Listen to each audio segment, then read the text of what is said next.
दिवसेंदिवस उन्हाची तीव्रता वाढत चाललेली आहे। याचाच परिणाम आता पाणी टंचाईवर देखील होऊ लागलेला आहे। एकीकडे पाण्याअभावी शेतकऱ्यांच्या फळबागा आता देखील सुकायला सुरुवात झालेली आहे, तर दुसरीकडे नागरिकांना पाणी टंचाईसाठी पायपीट करण्याची सुद्धा वेळ आता आल्याचं चित्र पाहायला मिळत आहे। जालना जिल्ह्यातील 64 प्रकल्पापैकी 2 प्रकल्प पूर्णतः कोरडे ठाक पडलेले आहेत, तर इतर प्रकल्पांमध्ये केवळ 28% उपयुक्त पाणी साठा आहे।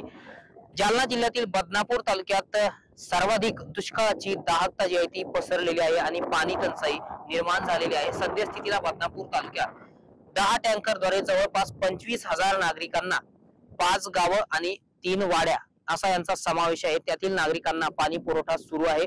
सध्या मी आहे बदनापूर तालुक्यातल्या महत्वाच्या असणाऱ्या सोमठाणा मध्यम प्रकल्पामध्ये उभा आहे। आपण जर या ठिकाणी बघितलं तर या प्रकल्पामधून बदनापूर नगर पंचायत, पूर्ण शहर आणि इतर 19 ते 20 गावांना या मध्यम प्रकल्पातून पाणी पुरवठा करण्यात येतो। मात्र याच प्रकल्पाची जी पाणी पातळी आहे ती आता झपाट्याने खालावत आहे। एकीकडे तापमानाचा जो पारा आहे तो 40 अंशावर गेल्याने या ठिकाणी पाण्याचं देखील बाष्पीभवन होत आहे, त्यामुळे पाणी पातळी जी आहे ती झपाट्याने खालावत आहे।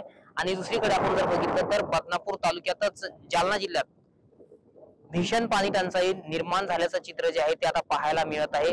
10 टँकरद्वारे सद्यस्थितीला पाणी पुरवठा सुरू आहे, त्यामुळे या टँकरची संख्या जी आहे ती येणाऱ्या आठवडाभरात दुप्पट देखील होण्याची शक्यता जी आहे ती नाकारता येत नाही। त्यामुळे जिल्ह्यावर पाणी टंचाईचं संकट जे आहे ते घोंगावत असल्याचं चित्र आपल्याला पाहायला मिळत आहे। त्यामुळे यंदा सुद्धा जिल्हा प्रशासनाला टँकरद्वारे पाणी पुरवठा करण्याची वेळ आता नागरिकांना येणार आहे।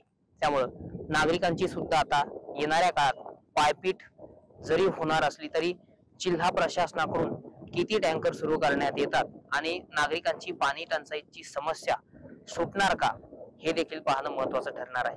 रामनाथ ढाकणे, TV9 मराठी, बदनापूर, जालना।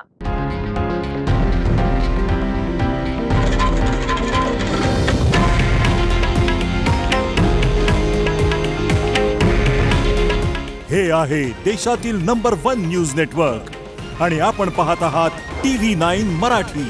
काळजी तुमची, हित महाराष्ट्राचं।